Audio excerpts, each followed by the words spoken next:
Hi, Shabbat Shalom. So people like calling today, this time that we're living in, the new normal. I don't really like that name, because why is it normal? It's not normal at all. Really, we should call it the new temporary. This new time that we're living in, hopefully, is only a temporary time, not a new normal.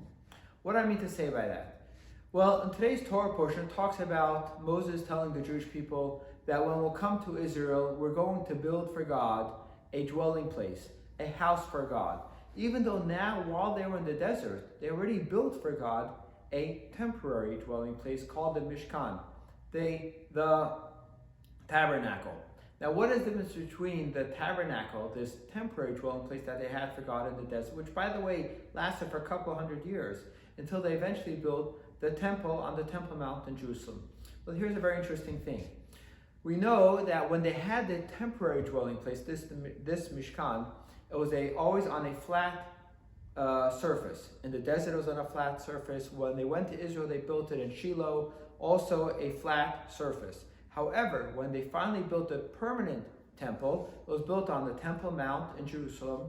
And over there, even though it was on top of a mountain, they made sure that the flat surface was not so flat. It was an area, then they went up another few steps, 15 steps, then as it went closer to the Holy of Holies, it was another 12 steps, and the Holy of Holies was a higher area.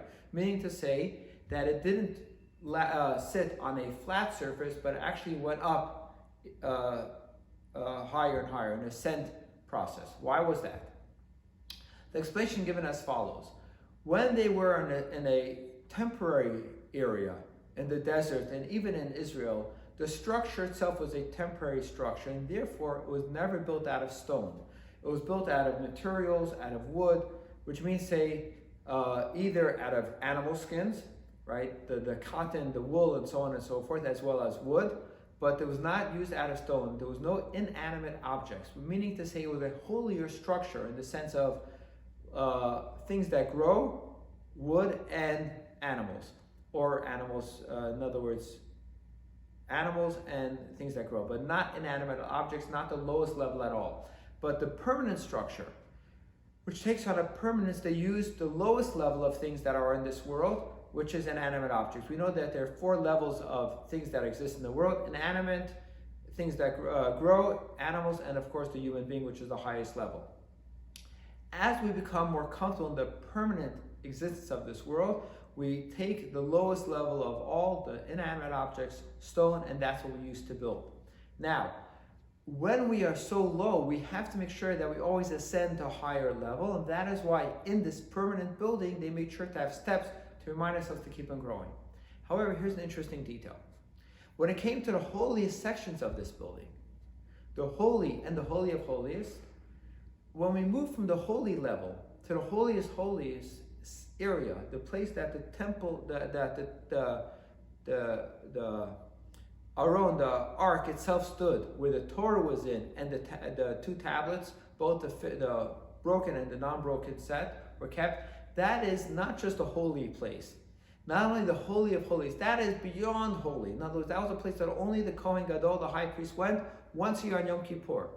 That is a place that we can't even say you move up a few steps, you walk up a few steps, go in there. That is what we call a leap, greater than just taking a few steps. Therefore, it actually is a flat surface. Meaning to say that taking a few steps up is insignificant. We have to take a leap up. Not even a physical leap, it's a spiritual leap, and that's why it's actually flat. And I think this is an unbelievable lesson for us today. We are not living in a temporary time or even a permanent time. We are living in a time that we're going to say, like in the perfect example of this is in the Haggadah on the Seder night, on the Passover Seder, which was right when this whole Corona story started. We do 2 things during the Seder. We talk about the past and we talk about the future. We remember our time in Exodus in Egypt, and we talk about Lashana Haba Yerushalayim, next year in Jerusalem. We don't really talk about right now. Of course, we tell our children, we speak about it, but we emphasize the past and we talk about the future. The now sort of disappears. And I think this is what we're going through right now. We have to think about the temporary temple that existed, and we talk about the permanent temple and we have to take an ascent. We have to keep on growing. But mainly, we have to think about moving from the holiest part of our life to the Holy of Holies, that leap of faith. And if we strengthen our faith and we take that leap of faith and we trust in God, that God will provide for us and take care of us, then the rest will fall into place. Shabbat Shalom. Have a happy and sweet Shabbat. Looking forward to a future bright new year.